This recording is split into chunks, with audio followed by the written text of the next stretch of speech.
হ্যাঁ বলুন। আমার সতীন আমাকে মেরে তো হয়নি। এই দেখেন এখানে মেরেছে, এই দেখেন এখানে মেরেছে, এই দেখেন। আরে থাক থাক, বুঝতে পেরেছি আপনার সতীনের নামে কেস করতে এসেছেন তো। হ্যাঁ স্যার। একটু দাঁড়ান, আগে ইনার কেসটা লিখিলি, তারপর আপনার কেসটা লিখছি। হ্যাঁ, আপনাকে কি মার্ডার করার চেষ্টা করেছিল? করেছিলই তো, আমার স্বামী না আসলে আমাকে মেরেই ফেলতো। আচ্ছা ঠিক আছে, আমি কড়া করে কেস লিখে দিচ্ছি, মোটামুটি 3 বছরের জেল হয়ে যাবে। শুধু আপনি আমাকে একটু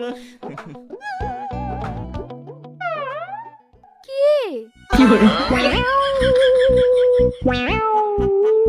এলেন স্যার। এই তো পাগলাদের কি কাজ হয়। বলেন কে আপনাকে মার্ডার করেছে? উম্মা, আমাকে মার্ডার করবে কেনে? আমি এখনো বেঁচে আছি। আরে লিখি দেব, তুমি মরনি তো কি হয়েছে, তোমাকে মার্ডার করার চেষ্টা তো করেছিল। এত মার্ডার কে যখন ঠিকই দেবো না, সারা জীবন জেল খাটবে। বলো কার নামে কেস হবে?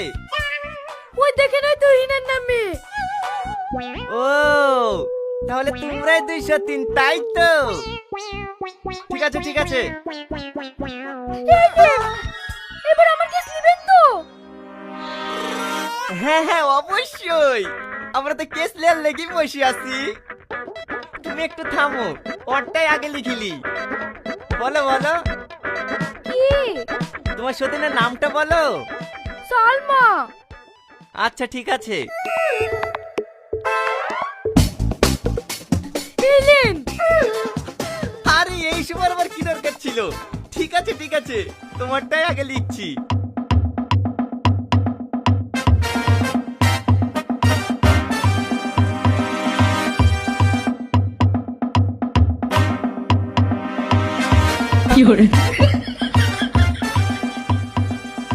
হ্যাঁ হয়ে গেছে, তোমাদের দুজনের কেস কমপ্লিট হয়ে গেছে। ঠিক আছে স্যার। কি হলো, যাচ্ছ কোথায়? আবার সরকারের তেল ফুরি লিবা? হাবিলদার, ইনার কেসে ওনাকে আর ওনার কেসে ইনাকে লকআপে ভরো। হ্যাঁ